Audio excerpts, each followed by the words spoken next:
నమ్మేది ఏంటంటే ఈ రోజు నేను ఈ స్థానంలో ఉన్నానంటే దానికి కారణం అంతా కూడా కింజరాపు ఎర్రన్నాయుడు గారు.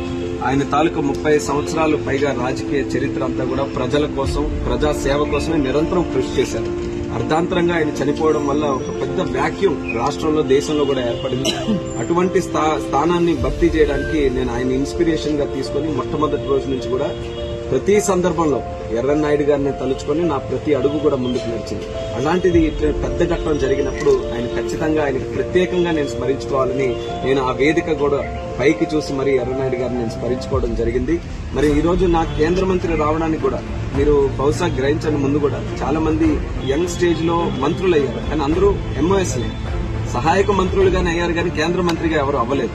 మరి ఈ స్థాయిలో నా కేంద్ర మంత్రిగా నాకు అవకాశం వచ్చిందనంటే ఎర్రన్నాయుడు గారు వారసుడుగా ఉన్నాడు కాబట్టి అది కూడా ఒక పాయింట్ కన్సిడరేషన్ వచ్చింది. నాకు తెలుసు చంద్రబాబు నాయుడు గారు మోదీ గారికి నా పేరు చెప్పినప్పుడు ఎర్రన్నాయుడు గారి కొడుకు రామ్మోహన్ నాయుడు ఇస్తున్నాను.